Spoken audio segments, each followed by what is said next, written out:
Hi friends, welcome back to அறிவோம் astro. இன்றைக்கி நம்ம பார்க்க போகிற வீடியோ என்ன பார்த்தீங்கன்னா, கருட வாகன சேவையின் முக்கியத்துவம் என்ன, வாங்க இன்னைக்கு அதை பற்றி தெரிஞ்சுக்கலாம்.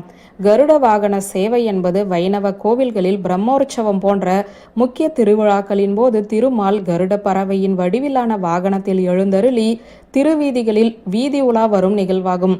இது வைணவத்தில் மிக உயர்ந்த தரிசனமாக கருதப்படுகிறது. மேலும் இது செல்வத்தையும் மோட்சத்தையும் அளிக்கும் என நம்பப்படுகிறது. கருட வாகனம் பெரிய திருவடி என்றும் அழைக்கப்படுகிறது. மேலும் கருட சேவையின் மூலம் வேதங்கள் உணர்த்தும் பரம்பொருளை தரிசிப்பதாக கருதப்படுகிறது.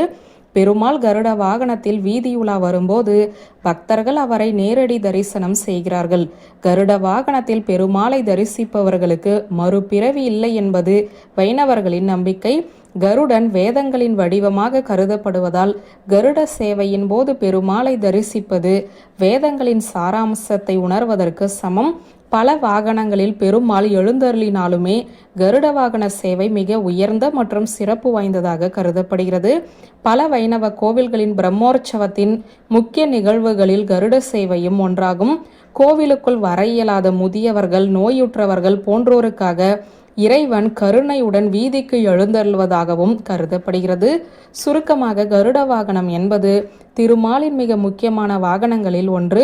கருட வாகன சேவை என்பது திருமாலின் பேரருளை பெற்று மறுபிறப்பு இல்லா பேரை அடையும் ஒரு வைணவ வழிபாட்டு முறையாகும். வியூவர்ஸ், இந்த வீடியோ உங்களுக்கு பிடித்திருந்தால் லைக், கமெண்ட், ஷேர் பண்ணுங்க. நன்றி.